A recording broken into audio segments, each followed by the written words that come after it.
Hi guys, it's day 4 of Murdi Himal.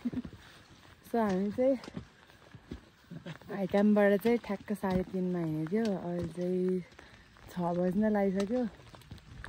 आएको दिनदेखि पानी र हुस्सी भन्ने केही पनि देखाएको छैन। आज नि त्यस्तै छ।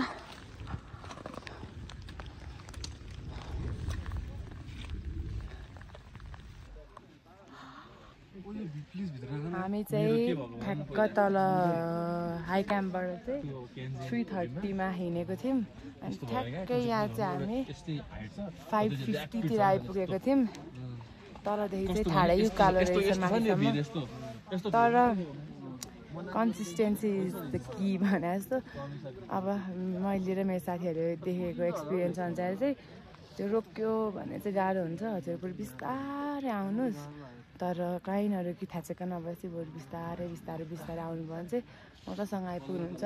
तर उकालो चाहिँ ठाडै उकालो छ। हामीलाई चाहिँ the weather played us dirty भने जस्तै भइरहेछ। हिँडेको दिनदेखि हुस्सु लागेको यस्तो छ अहिले नि। अब सबैजना चाहिँ भ्यू खुल्छ भन्ने आशमा छ, होप। किनभने अहिले पनि पानी नै परिरहेछ। सो यही हो यहाँबाट देखिने भ्यू। आएदेखि हिमाल एकछिन हिजो 2-3 मिनटलाई देख्यौँ, त्यति हो कि।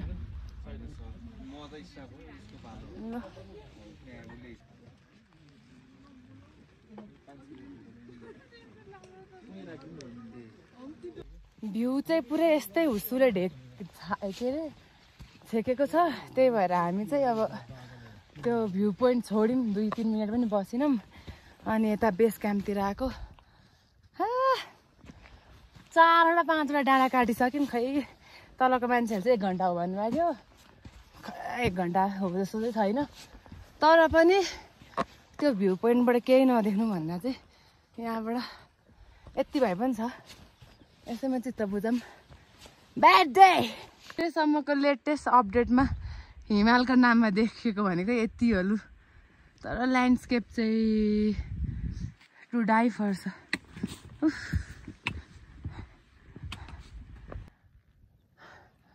अहिले पनि हामी चाहिँ बेस क्याम्प चाहिँ पुगेको छैन।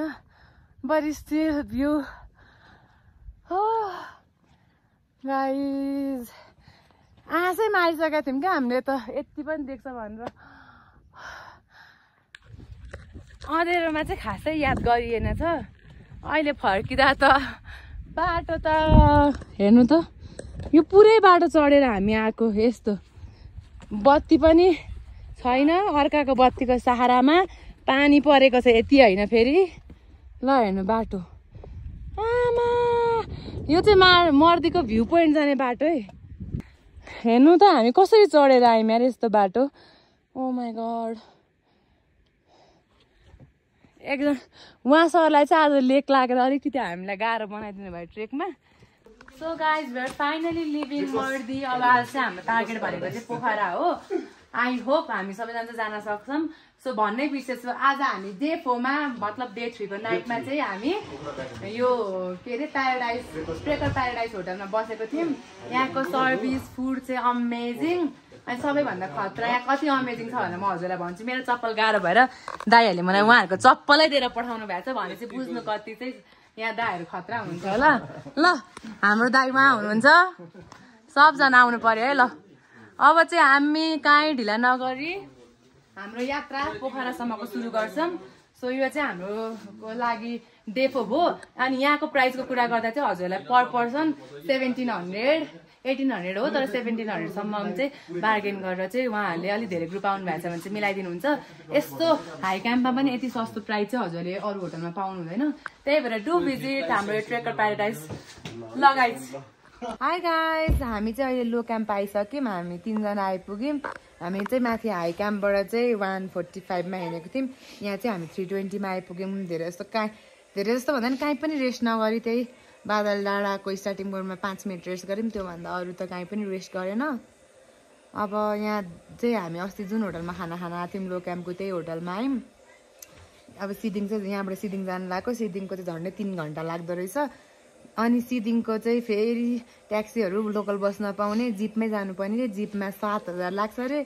अनि हामी चाहिँ 5 जना छौँ यहाँ मान्छे खोज्दैछ म अरू 10 जनासम्म जान मिल्दो रहेछ एउटा दाइहरूको नम्बर त लिइरहेको छु अनि फेरि अर्को नराम्रो कुरा चाहिँ आफ्टर 5 चाहिँ हामी सिदिङ गयो भने चाहिँ प्राइस बढ्दो रहेछ के त्यही भएर अब यहाँ 2 जना हाम्रो अर्को साथीहरू कहाँ छन् खाना खाएर अब हामी टाप खसिहाल्छौँ सो अहिले चाहिँ हामी फाइनल्ली पोखरा आइपुग्यौँ अनि हामी पहिला बसेको यो रेड रोजको चाहिँ सबै रुमहरू चाहिँ बुक भइसकेको रहेछ अनि हामी दाइले हामीलाई उहाँकै साथीको अर्को होटलमा भनिदिनु भयो अनि यस्तो बेलुका नि दाइहरू चाहिँ लिन आउनुभयो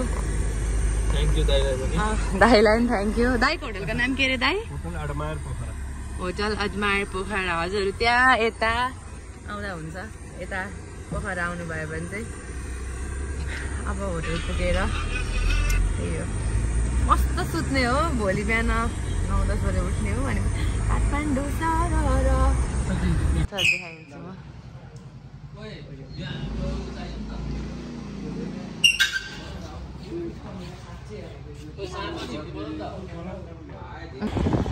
हामी चाहिँ भर्खरै नुहाएर फ्रेस भयौँ तर 12 बजिसकेको छ रातिको अनि अब केही खाएको छैन नि यसो लेफ्ट साइडतिर जाँदैछौँ दाइहरू चाहिँ त्यहाँ उहाँ हिँड्दैछ हामी चाहिँ लास्टै बिरामीबाट स्कुटर लिएर गएको अनि सबलाई पनाउटी लागेको छ दिदीको ज्याकेट मेरो माइक बोल्दा युज गर्नेमा अरूको पैसा हराएर ल गाइस